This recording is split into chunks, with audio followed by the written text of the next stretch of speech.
चलिए, भिन्न को काटना किसे कहते हैं इसे हम समझते हैं, क्योंकि ये एक बहुत ही इम्पॉर्टेंट फैक्टर है और इसे हमें सही क्रम में जानना है। तो इसके लिए इसे हम स्टेप बाय स्टेप जानेंगे। इसके ऊपर जितने भी चीज़ों को जानना ज़रूरी है उसे अच्छी तरह जानेंगे और प्रैक्टिस करेंगे। तो चलिए, पहला है कि भिन्न किसे कहते हैं, तो ये तो पता है आपको।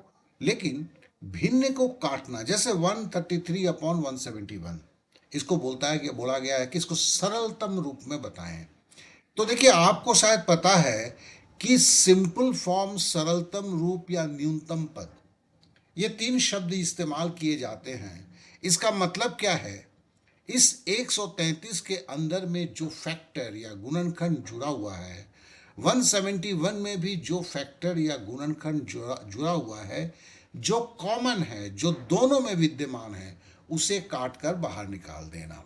जैसे 133 मतलब 17 multiplied by 9, 171 is equal to 19 multiplied by 9। तो इसमें जो है, देखें, कॉमन जो फैक्टर है, कॉमन जो गुणनखंड है, 17 × 9 133 होता है। इसमें दो गुणनखंड मतलब जिसको गुना करने से वही संख्या प्राप्त हो जाता है। 17 को अगर 9 से गुना करेंगे तो 133 पर प्राप्त होगा। तो इसके लिए हम 17 को और 9 को गुणनखंड बोलेंगे। अब 133 बनाने के लिए जिन दो संख्याओं को गुणन हुआ था, 17 और 9, तो 17 और 9 जो है गुणनखंड है। उसी तरह 171 जो है 19 मल्टीप्लाइड बाई 9, तो मतलब क्या है, 19 को 9 से गुणा करने पर 171 प्राप्त होता है। तो अब अगर दोनों में हम देखते हैं, 133 एंड 171 में, तो हमें कॉमन जो है वो कौन सा गुणनखंड मिलता है? 9। तब इन दोनों को जब हम काटते हैं, इसी का नाम संख्या को काटना है। और जब संख्या को काटते हैं तो हमें क्या सरलतम रूप मिलता है? 17/19। मतलब 17 और 19 जो है, ये 9 से गुना होने के कारण ये 133/171 हो गया था।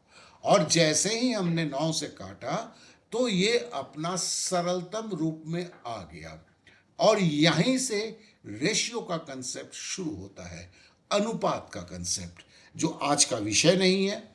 लेकिन हमें यह भी याद रखना है, किसी भिन्न का सरलतम रूप वो उसका अनुपातिक रूप है। ऐसे 133/171 भी एक अनुपात है। लेकिन भिन्न का सरलतम जो रूप होता है वो अनुपात का उद्गम स्थल होता है। इसे हमें जानना है। तो चलिए, आशा करता हूँ उस चीज़ों को समझ गए। और इसी इसी क्रम में किसी भिन्न में अगर कोई कॉमन गुणनखंड है जो दोनों में गुणक के रूप में उपस्थित है, उसको काटना ही भिन्न को काटना कहते हैं। इसके अलावा एक चीज और हम समझ लेते हैं, और इसी को हम भिन्न को सरल रूप में व्यक्त करना भी कहते हैं। और इसके अलावा भी कुछ एक चीज को हम समझ लेते हैं, जैसे 5 पूर्णांक 13/17, ठीक है ना। इसे हम, ये क्या है? ये एक जो है मिश्रित भिन्न है।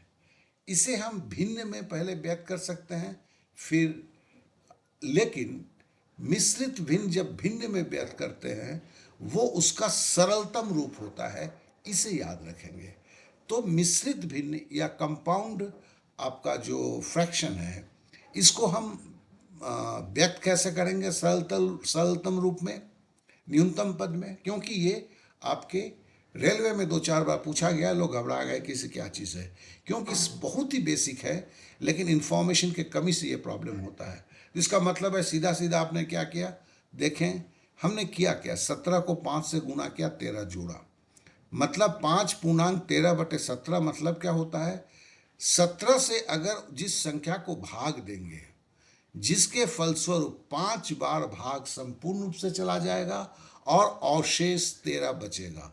तो हमने बोला क्या भाई, 17 से अगर भाग देंगे तो भागफल 5 होगा। तो उस संख्या को प्राप्त करने के लिए 17 को 5 से हम उल्टा में करते हैं, तो हमने उसे गुना कर दिया। यह क्या है? 5 भागफल था, और हम भाग किससे दे रहे थे? 17 से।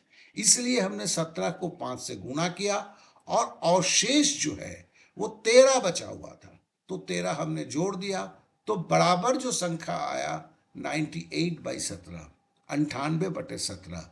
और एक सत्य को याद रखेंगे कि जब भी हम किसी मिश्रित भिन्न को हम उसके भिन्न में हम परिवर्तित करते हैं तो वो सरलतम रूप में ही रहता है।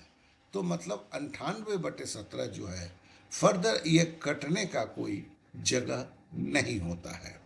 तो आशा करता हूँ, लेकिन अ, जब मिश्रित भिन्न में ऐसा कहीं आता है यहाँ पर कि आप समझ लेते हैं कि ये 17 के जगह पे 18 होता, यहाँ पे 2 बचता, तो फिर ये कटता। कटने के बाद सरलतम मिश्र भिन्न बनता उससे। तो कहने का मतलब है अगर मिश्र भिन्न या कंपाउंड फ्रैक्शन अपने सरलतम रूप में नहीं है तो उसे सरलतम रूप में पहले कर लेना चाहिए, तभी जो है उसकी सरलतम रूप आपको निकलेगा। आशा करता हूँ कि ये चीज़ आपके पास क्लियर है, लेकिन आगे भी जो है इस पर हम प्रैक्टिस करेंगे, और चूंकि हम प्रैक्टिस करेंगे तो नेचुरली हम इन चीज़ों को बहुत अच्छी तरह से हम जान लेंगे।